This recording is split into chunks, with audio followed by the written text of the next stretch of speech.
In October, President Trump directed the acting Secretary of Health and Human Services to declare the opioid crisis a national public health emergency.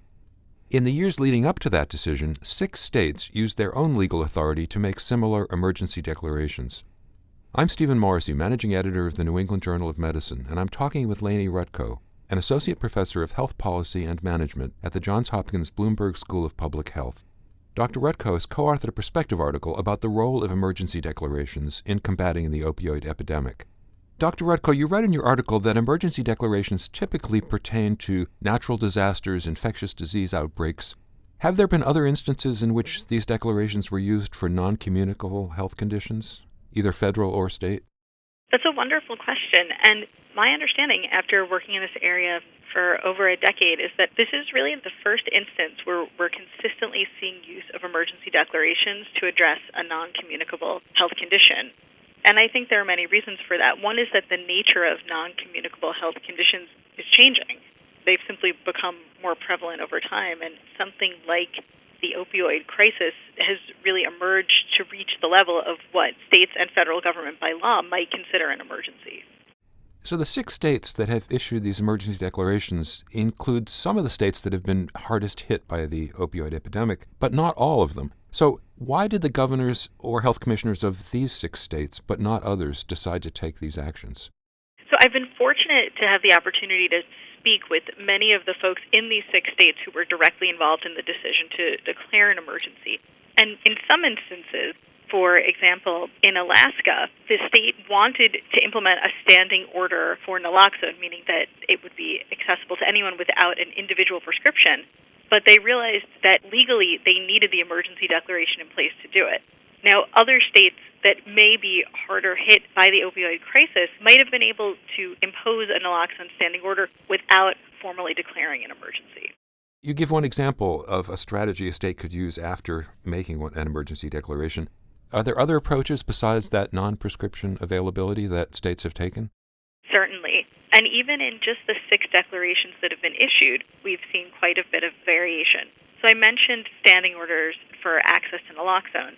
Another naloxone-related change that's occurred with these declarations in some states is to allocate funds for training, so training law enforcement, training others in carrying and administration of naloxone. So that's one area. A different area that we've seen states make progress in using emergency declarations concerns prescription drug monitoring programs. Back in 2014, when Massachusetts issued its emergency declaration, they used part of the declaration to promote use of their PDMP. And in fact, they changed the legal requirements to make use of the PDMP mandatory. You write that perhaps the most immediate effect of any emergency declaration is to raise the public profile of the issue. So is there evidence that in the case of opioid overuse, the state declarations have actually had an effect on public attitudes? It's an area that I'm quite intrigued by, but it's one where we don't know a whole lot. So because these declarations, other than Massachusetts, which was issued in 2014, the others are fairly new. Most of them are less than a year old. No one has yet rigorously evaluated the impact, if any, of these declarations on public attitudes, and we also haven't yet had the opportunity to evaluate whether these declarations actually lead to changes in health outcomes related to opioid use disorders.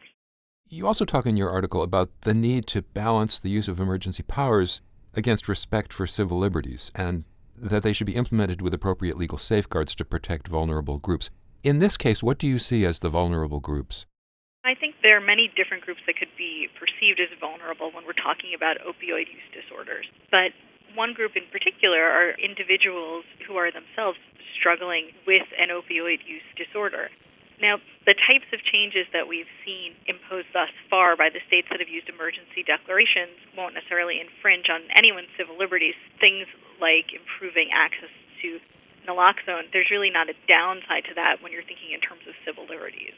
But it's certainly something to bear in mind. And the area that we more often see civil liberties concerns come up with when we're thinking about emergency declarations concerns things like movement restrictions, so quarantine and isolation, but that would be in the context of an infectious disease. As we said at the outset, in October, the federal government declared the opioid epidemic a national public health emergency. So what have the implications of that declaration been for federal funding and federal action? This has been a very busy fall going into winter for the federal government. And other than what was announced with the initial declaration and then the subsequent official signing of the Public Health Emergency Declaration by the Acting Secretary of Health and Human Services, there hasn't, at least publicly, been a lot of information available. When the declaration was announced, the government indicated that federal funds might be shifted from one place to another to help address opioid use disorders, although promises related to increased or new funds that would become available to the states, I believe, have not yet materialized. Finally, what can individual physicians do to advocate for action by their state governments, either in the form of emergency declarations or other policy interventions? At the physician level, there are several opportunities that I see. One is to work through state-level professional organizations to improve things like opportunities or offerings for CMEs related to opioid use disorders. And one thing that CME could do, for example, is provide training and education related to prescribing of buprenorphine or other evidence-based treatments for opioid use disorders. Another opportunity related to this area for physicians comes with access to and use of prescription drug monitoring programs. So the information that goes into those databases and whether or not use of them is required is determined by state-level law. So physicians, by advocating directly to officials in their state's legislative branch or by speaking with the agency that houses their PDMP, actually have an opportunity to really make their voices heard in terms of what information would be most useful to them, what are current issues with the interface of the PDMP. I know I've spoken to healthcare providers in several states who are anxious for their PDMP data to be integrated into EMRs, which would make it much more efficient to use. Thank you, Dr. Rutkow.